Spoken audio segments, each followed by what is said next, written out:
حضور علیہ السلام نے ارشاد فرمایا کل قیامت کے دن ایک شخص اللہ کی بارگاہ میں حاضر ہوگا اور اللہ تعالیٰ اس کو نامہ اعمال دے گا اور فرمائے گا اسے پڑھ.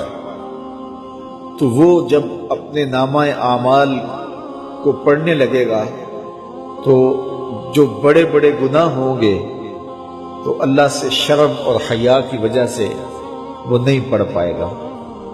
تو چھوٹے چھوٹے گناہ پڑھتا جائے گا تو بڑے بڑے گناہوں کو نظر انداز کرتا جائے گا، چھوڑتا جائے گا.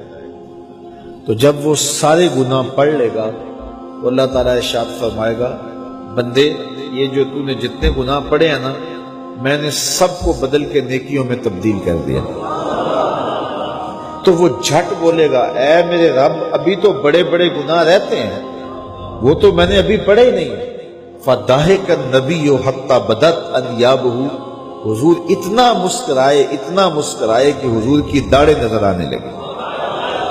کہ پہلے گناہ چھوڑتا جاتا تھا لیکن جب کہا کہ یہ تیرے بدل کے نیکیوں میں تبدیل کر دیے تو وہ کہتا مالک ابھی تو بڑے بڑے میرے گناہ رہتے ہیں، میرے تو ابھی بڑے بڑے گناہ رہتے ہیں. تو اللہ تعالیٰ گناہوں کو بدل کے نیکیوں میں تبدیل کرتا ہے. تو جتنا بڑا گناہ گار ہوا اتنا بڑا نیکوکار ہوا، اور یہ اللہ کے لیے کوئی مشکل نہیں ہے.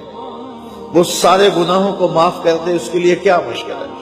اگر سمندروں کی جھاگ سے بھی زیادہ گناہ ہے رب کہتا ہے میری چوکھٹ پہ آؤ تو صحیح، دامن پھیلاؤ تو صحیح، میری دہلیز پہ آؤ تو صحیح، میں تمہارے سارے گناہ معاف کر دوں بلکہ بدل کے نیکیوں میں تبدیل کر دوں.